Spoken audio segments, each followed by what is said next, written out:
E agora, o mundo em que vivemos. Uma análise dos acontecimentos atuais à luz da Bíblia, com o pastor Érico Rodolfo Bussinger.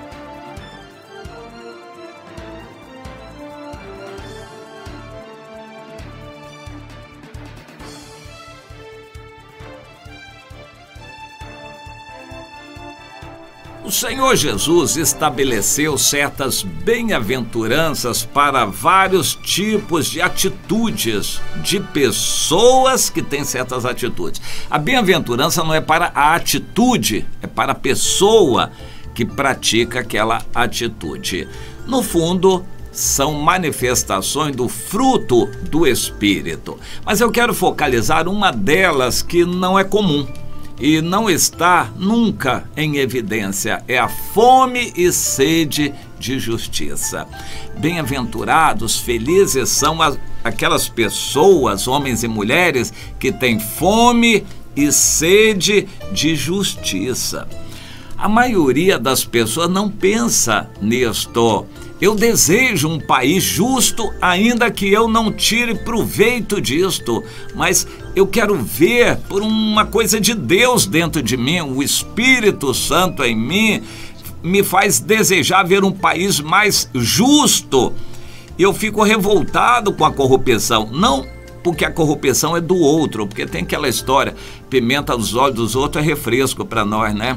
Então, se a corrupção for a meu favor, então eu gosto. Agora, se for com outro, aí eu meto o pau. Não é assim que a coisa funciona na política?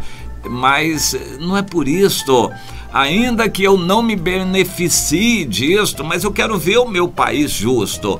E há uma área onde eu não posso acreditar em nada nesse país, é a justiça eleitoral. As eleições, e quando se estuda sobre a história, vai se verificar que havia uma época em que mulher não votava, que analfabeto não votava, as votações usavam a cédula já pré-impressa, voto de cabresto, a pessoa trazia de casa o voto feito. Olha, muita história eleitoral nesse Brasil. Mas hoje a situação, para mim, não é melhor do que em todo o decorrer da história republicana no Brasil. Isso já é até para se considerar, será que a República é melhor do que o Império no Brasil? O Dom Pedro II foi um grande imperador, o país prosperou, teve melhoras, foi um país mais justo. Depois, quando veio a República, muita coisa piorou. Mas o fato é fato. Hoje nós vivemos numa república e há eleições periodicamente, só que eu não acredito no resultado das eleições, por uma razão muito simples. A justiça eleitoral é quem legisla sobre os detalhes das eleições. A eleição de 4 em 4 anos, assim tal, o Congresso determina. Fora isso, todos os detalhes de eleições, de votação, apuração, tudo é a justiça eleitoral quem diz como vai ser. A justiça eleitoral legisla em relação ao modus operandi das votações, mas quem executa é a justiça eleitoral também. A justiça eleitoral é quem executa toda a votação, as apurações, é ela quem executa. Mas é a justiça eleitoral também quem fiscaliza. Quem fiscaliza é a justiça eleitoral. Não tem ninguém de fora que possa fiscalizar as eleições. E depois que inventaram o voto no computador, é o único país do mundo que tem voto secreto, não impresso, uma caixa preta que ninguém pode conferir lá dentro. É o único país do mundo. Os outros países todos que tentaram isso já voltaram atrás. Eles não aceitam, porque o computador é totalmente falsificável. É sujeito à entrada de hackers, influências várias. Eu mesmo já vi em épocas passadas aí propaganda de um CD que alguém vendia para fraudar uma determinada urna. Era só colocar o CD ali, coisa de menos de 1 minuto, colocar o CD dentro do computador das eleições, um mesário qualquer ali fazia isso e aquela urna já iria roubar para o nosso candidato, digamos assim. Mas as acusações são inúmeras e já houve testes e comprovações de que as urnas são fraudadas. Bom, a Justiça Eleitoral é quem determina, é quem executa e é quem fiscaliza. E se você se sentir prejudicado e reclamar, quem é que vai julgar? A Justiça Eleitoral. Ou seja, existe uma ditadura no Brasil das votações. As votações são totalmente determinadas pela Justiça Eleitoral. Quem é que acredita no ser humano? Todos são falhos, todos são pecadores. O brasileiro é o primeiro a não acreditar no brasileiro. Eu me lembro que, como engenheiro, um colega meu comentou com o outro o seguinte: olha, pensa bem, o médico, quando você vai ao médico, o médico é tão competente, é tão seguro do que ele está fazendo quanto você naquilo que você determina. O cara parou, pensou, realmente a coisa é séria. Pois é, porque você vai confiar totalmente no médico, ele também é falho.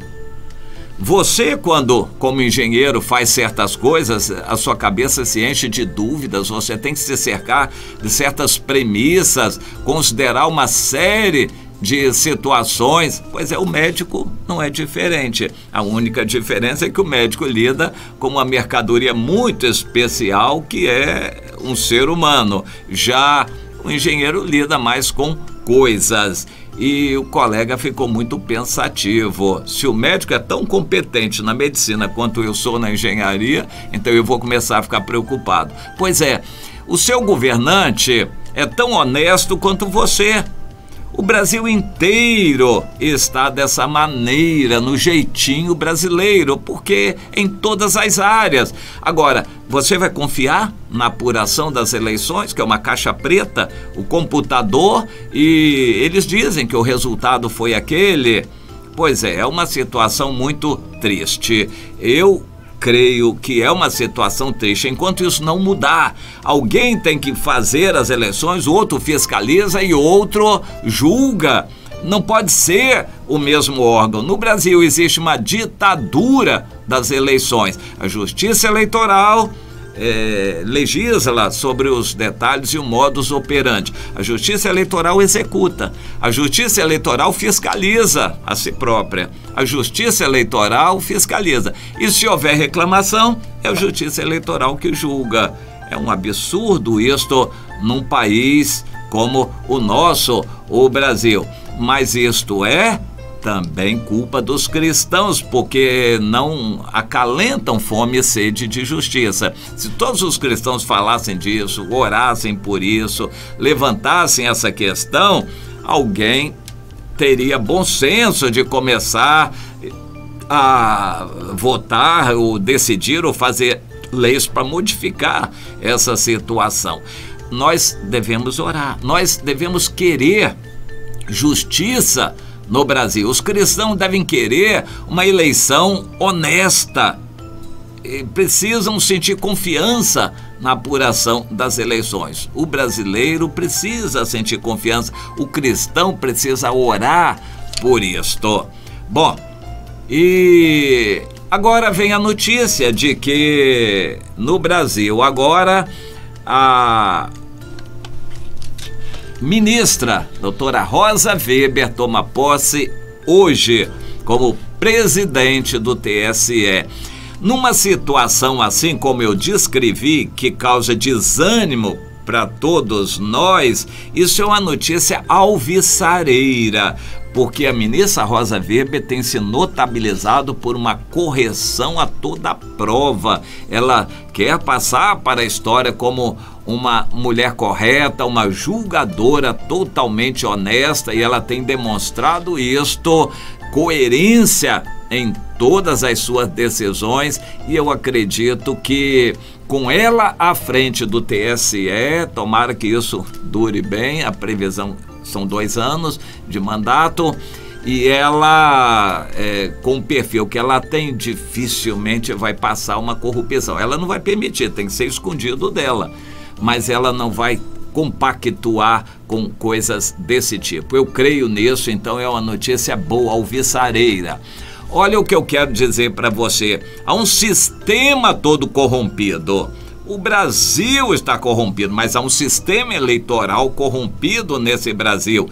E a solução de Deus pode ser uma pessoa correta, honesta neste meio. E nós devemos orar pelas pessoas.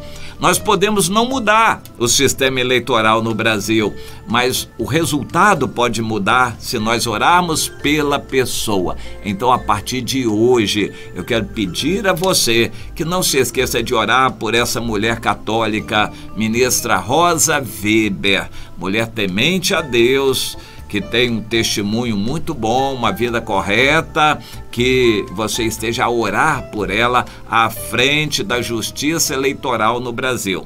Ela não vai ficar sozinha, existe muita gente mais que está na justiça eleitoral, mas nós devemos orar por ela, que a partir de hoje é a pessoa que representa a figura máxima na justiça eleitoral do Brasil. Se para mim isso é uma notícia muito boa, para nós agora deve ser motivo de oração mais apurada. Se nós queremos um Brasil justo, se nós temos fome e sede de justiça, a partir de hoje vamos orar mais ainda pela ministra Rosa Weber. Eu quero convocar você como cristão, um intercessor a favor da sua nação. Ore por essa pessoa, ministra Rosa Weber. Não se esqueça.